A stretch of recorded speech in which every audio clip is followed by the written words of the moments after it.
Умилование, браты и сестры у Христе, уважаемые парафияне и гости нашей святыни.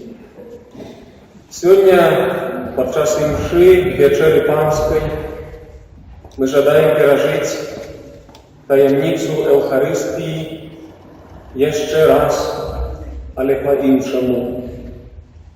Так як нагадав вам вступі Святої Мши на початку, что это не просто вспомин. Каждый раз, когда мы удельничаем у литургии Костела, мы удельничаем у реальности нашего избавления. И за каждым разом треба нам особливо разуметь, что Бог дал нам соправдную ежу у теле и крови своего Сына, без якой нам тяжко будет избавиться. Евангелие является иллюстрованием и направой истории грехопадения, описанной в книге Роду. И мы верим, что человечество согрешило раз жаночую природу, бо Ева поддалась спокусе сатаны раз свою непослушняность. Тому и раз в этот момент спокусы, упадку, мы ведаем, что отрымалось, и что мы несем у своей человеческой природе после грехопадения. Смерть. И про чистую и послухняную женщину приходит направление ситуации, у якой опинилася чоловічка.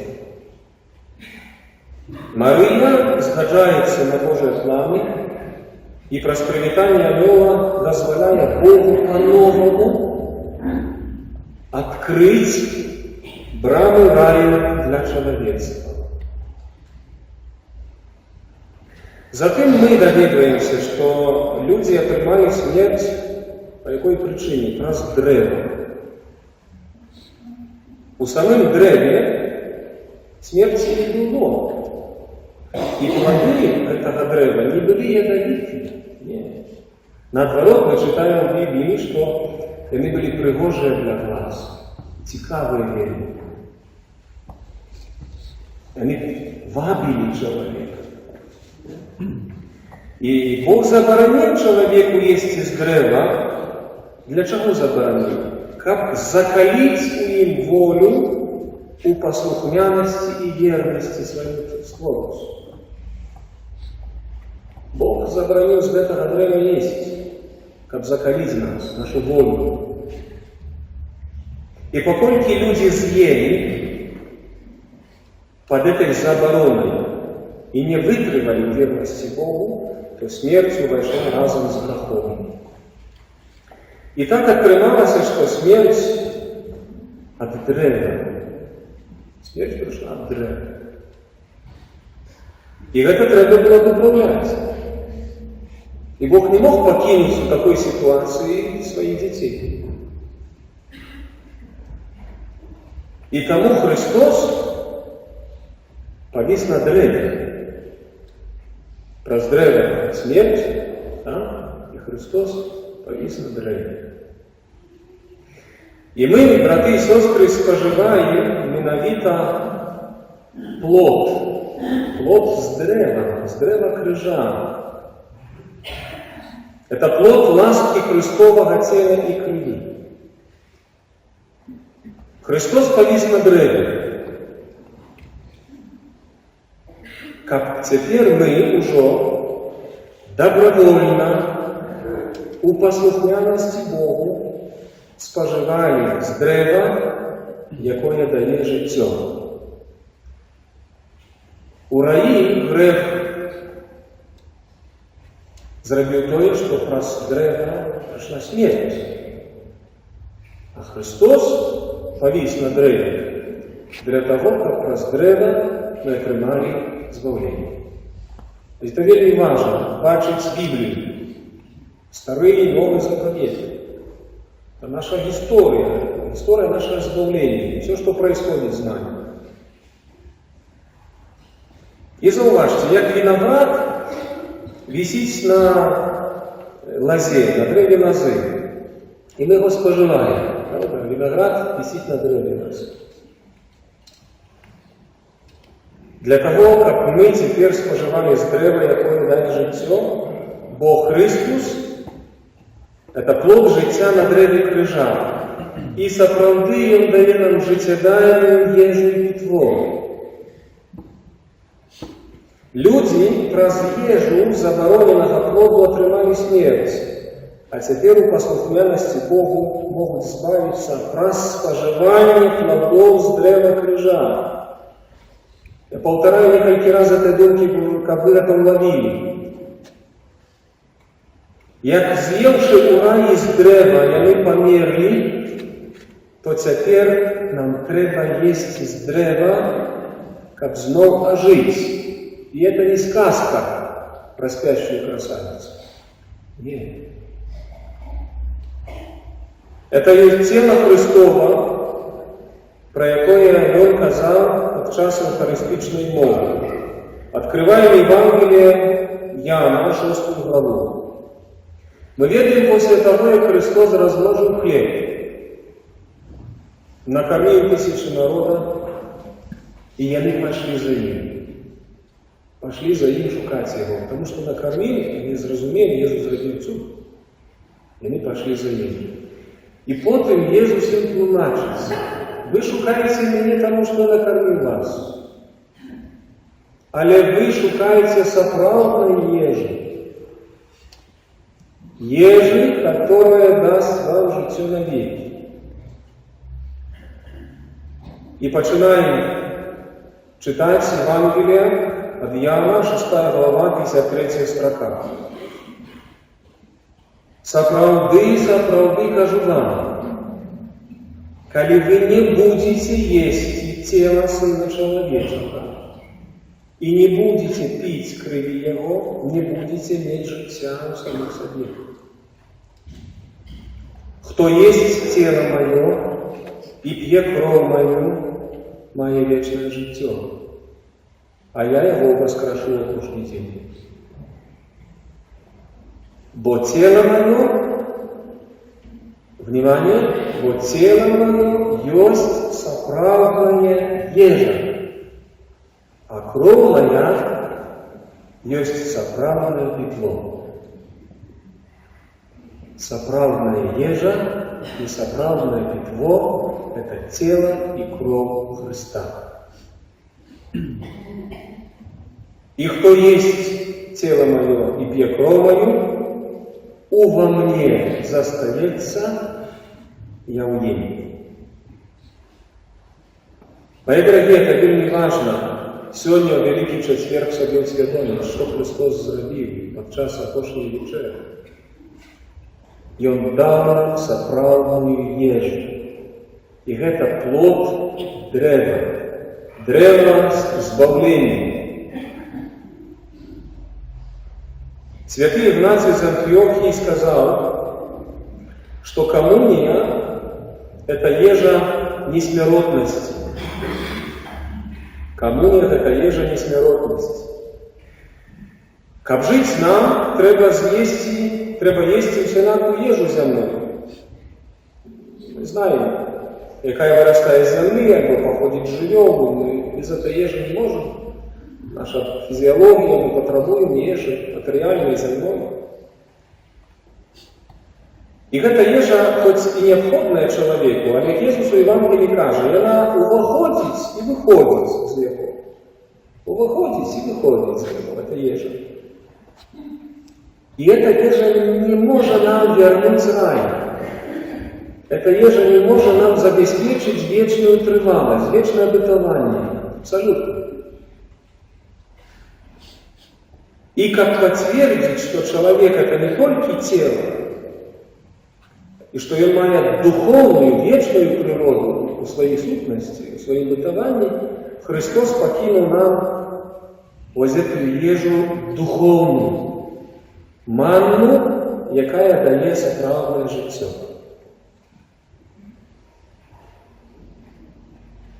Калі же мы были в пустыне, вспоминаем историю избавления, Старый Заповед, яны пачалі наракаць на Господа.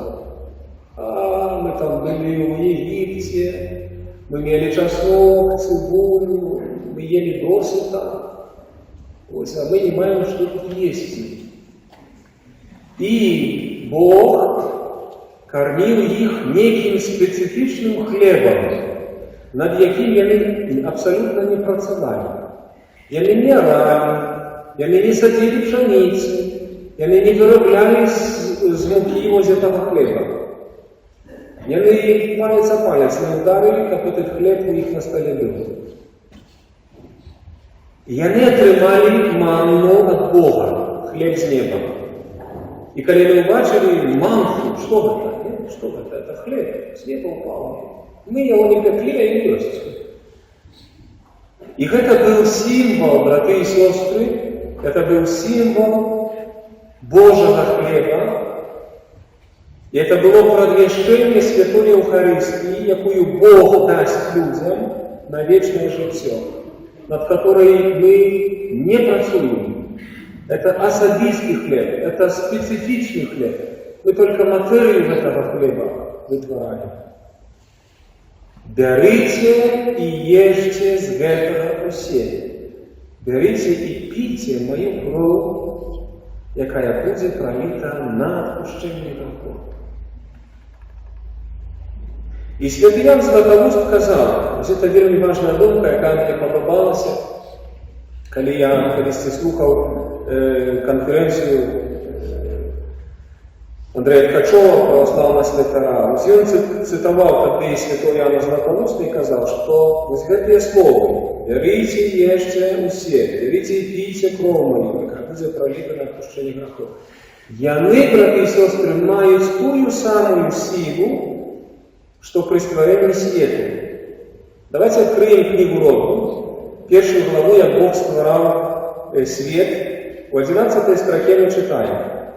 Сказал Бог, хай родит земля зелень и траву, что дае насение, и древо плодоносное, что дае плод по гатунку своим, и насение якого в собе самі у собе на земле. И сталося так. И выдала земля траву зеленую, и траву, якая приносит насение на гатунку своим, и древо, які дають плоды, и мають у собі насение поводле гатунку своего. И бачил Бог, что это было добро. И Бог сказал, один раз сказал Бог, не два, не три, один раз Бог сказал, и так сталося. Так вот, братья и сестры, один раз, когда Бог сказал, хай будут рослины, древа и так далее, и кожную весну, после зимовой смерти, земля, вспоминая Божие Слово, Бог больше не разговаривал.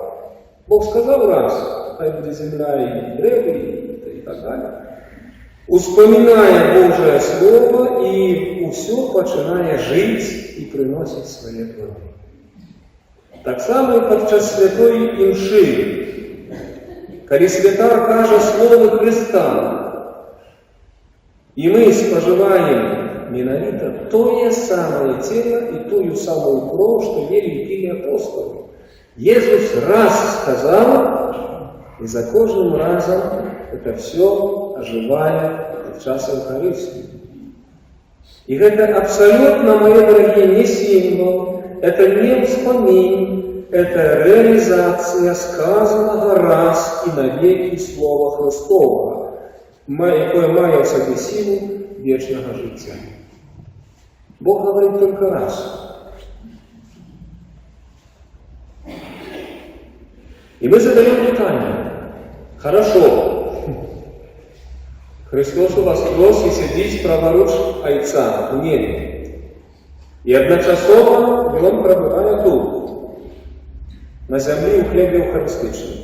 Як це зрозуміти? Ось святий Дмитрий Ростовський каже, як від одної свічки можна запалити мільйони свічок, а свет першей свечки ніяк не зміниться від этого. Попробуйте. Свет не меняется, он не уходит. Так і Христос, наше світло, один раз подчас апошньої вечери дав людям своє тіло, і одного тіла нам дається неспинно для всіх людей, для всіх часов. І від цього Христос менше не становиться. А ми на землі, кольки б нас не було, мільйони, мільярди християн, ми приймаємо його на боске тіло і боску кров. Христос раз сказав, раз зробив, і ми маємо тіло Боже. Ось ці аналогії, які проводять нам святі отці Костела, вони вельми важні, браті і сестри, щоб ми глибоко розуміли святую Евхаристію, що Бог нам дав справжню їжу, без якої ми не можемо отримати вічне життя. Святая коммуния тела и крови Христовой, браты и сестры, мая уладу оздоровлять многие страшные и великие грехи. Там, где мы не можем увойти в свое сердце, как сделать там порядок, мы просто отчиняем свои вусны, как, пробачьте за поравнание, как некие двери пекла, и Христос у нашей тесной двери сыходит, как там у нашего сердца дать святое життя. Коли мы вызнаем нашу веру, я не просто отчиню это поравнание, но коли мы вызнаем нашу веру, мы кажем, зашел до отхлани. Зашел до отхлани, это значит зашел в пекло. Христос не сразу зашел в небеса. Христос зашел в пекло, как вызволить души из-под влади сатаны. Так и Христос подчас святой коммунии, как бы заходить на глубину нашего сердца, как там поломать браму пекла и дать нам свободу, чтобы вытянуть нас из-под влади демонов. Задаю питання, брати і сестри, хто на землі спознав серце чоловіка? Хто може спознати таємницю серця чоловіка? А в Біблії ми отримуємо отказ. Бог серце видить. А який чоловік може спознати навіть своє власне серце? А тим більше ми самі не можемо зробити їм порядок, бо серце, каже Біблія, не стало слабоним. Чоловіче серце – це справді таємниця і велика глибиня, у якої живуть різні почвари. Там много добра, але різні почвари там живуть. Як на глибині океану. І під час святої комунії Христос заходить у наше серце, як у пекло, щоб визволити нас від грешних, страшних животів і порвати всякие кайданы зла. Многие люди зневолены, и поглядите на людей зараз у свете, и они усведомляют себе таємницю своего сердца. Люди, я не ведаю, люди, у космос летают, про науку распознают разные открытия роблять, на шары, воздушным шаром вокруг земли облетает, але сердце своего спознать не может. И опановать сердце человек не может. А Христос так. И тому Христос у Евангелии Иоанна каже, «Коли Сын вас вызволит, соправды свободными будете». И гэтую, браты и сестры, свободу от грехов дае нам Иисус. Про свое тело, уваходячи в таємниці зла нашого серця, розриває кайдани і витягує з нас зухвання. І тому він каже в Євангелії, без мене ви нічого не можете зробити.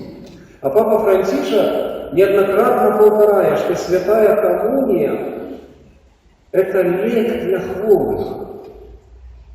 Это ежа, которая не просто вошла и вышла, нет, которая чинить такую великую працу у моей природе, у моей человечей сущности. И той, кто справді розуміє, що тіло і кров Господа приймає, працуе са Словом Божым і дозволяє Духу Святому дзейнічаць, той сапраўды выходзіць з адхлану, выходзіць з неволі сатаны, з неволі сваіх пажадлівасцей, з неволі того, што яго проста закрыла на другого чалавека, не бачыць любові. Да? Христос выцягвае і дае новае жыццё. І таму вельмі важна, браты і сёстры, каб мы цанілі і разумелі дар Эўхарыстыі. І тыя, хто па сённяшні дзень яшчэ у парафіі нашай ёсць такія каталікі, которые как-то откладают венчание, а не мают с неких перешкодов венчания.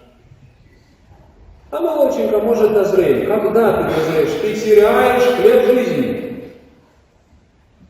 Ты не отрымовываешь Божьего хлеба. И по своей же вине. Я неоднократно такие аналогии проводил. Христос накрывает для нас стол и кажет: берите, ешьте, берите и пейте, я спасаю вас. А мы не приходим.